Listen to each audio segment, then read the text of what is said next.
40,000 years ago, in a cave so dark that sunlight had never touched its walls, a human being picked up a piece of burnt charcoal and drew an animal that didn't exist anymore. No one asked them to. No one paid them. It didn't help them hunt. It didn't help them survive. And yet, deep inside a mountain with nothing but firelight and silence, ancient humans chose to spend hours, sometimes days, painting animals on stone. Why? Why would a species fighting every single day just to stay alive stop and create something beautiful instead? The answer isn't about art. It's about something much bigger, something that may be the real reason humans became the dominant species on Earth. Most people assume cave art was simple, primitive doodles, cavemen scratching shapes because they were bored. That's the story we were taught. But here's the problem. The oldest known cave paintings found in Indonesia and Spain are over 45,000 years old, and they are not simple at all. They show shading, perspective, movement. Some paintings even use the natural bumps in cave walls to make animals look three-dimensional, a technique modern artists still study today. This wasn't boredom, this was intention. Picture the reality of life 40,000 years ago. Every single day was survival. Find food, avoid predators, stay warm, protect your children.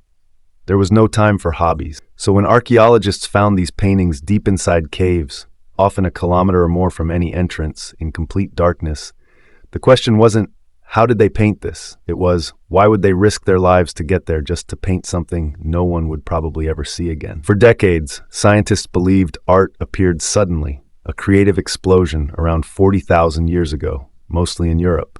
But new discoveries destroyed that theory.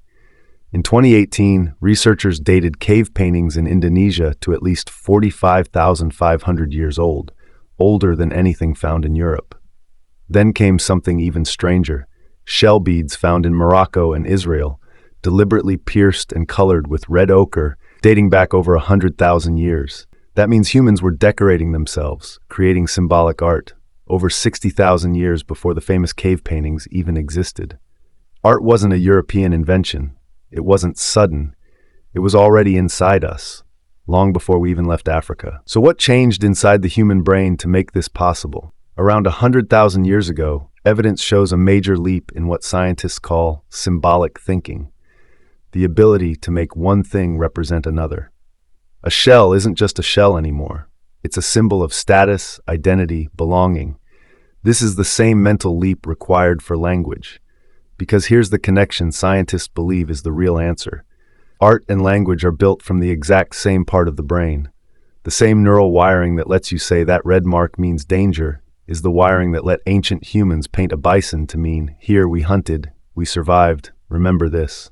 Art wasn't separate from survival. Art was communication before written language existed. Look at the Chauvet Cave in France.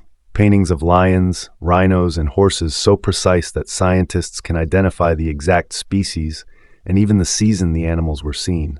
Some paintings show animals mid-motion, with multiple legs drawn to show movement, the same trick used in early animation, 30,000 years before cinema existed. This wasn't random decoration. Researchers believe these caves functioned like classrooms. Elders may have brought young hunters into these deep chambers to teach them, using art, which animals were dangerous, how they moved, and how to track them. Art was survival training, disguised as storytelling. Here's where it gets emotional. In caves across France and Spain, archaeologists found hundreds of hand stencils, where someone placed their hand on the wall and blew pigment around it. Analysis of hand size and finger proportions revealed something no one expected. Many of these handprints belonged to women and children. For over a century, cave art was assumed to be the work of adult male hunters. That assumption was wrong. Entire families were creating this art together, which means it wasn't just a survival tool, it was identity, it was legacy, it was we were here, remember us. And this is the moment everything connects. Art didn't start because humans had free time. Art started because humans developed something no other species on Earth has, the ability to imagine a future they wouldn't live to see. A bison painting wasn't just about today's hunt. It was a message sent forward in time, to children not yet born, to hunters not yet trained, to a tribe that might not exist for another generation. Ancient humans were the first species to understand that they could die, but their ideas didn't have to. That is the real reason art appeared. not decoration. Immortality. Now think about this. Every photo you post, every video you make, every story you share online is the exact same instinct that pushed a human 45,000 years ago to walk a kilometer into total darkness with nothing but a torch. We are still doing what they did. We are still saying, I was here. This mattered. Remember me. Social media didn't create this need. It just gave it a faster cave wall. Every civilization that followed, Egypt, Greece, Rome, every culture on Earth, built its identity on top of this same instinct. Pyramids, statues, poems, music, movies, all of it traces back to one moment. A human being, alone in the dark, refusing to let their existence disappear without a trace. Art isn't something humans do.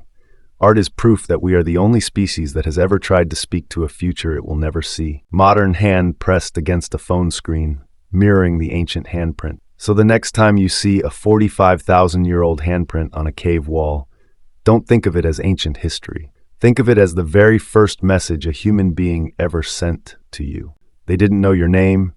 They didn't know your language. They didn't even know if anyone would ever stand where you're standing. But they left the mark anyway. Because somewhere, deep in that darkness, they already understood the one truth every human since has tried to prove. We don't create art to be remembered. We create it because some part of us refuses to believe we'll be forgotten.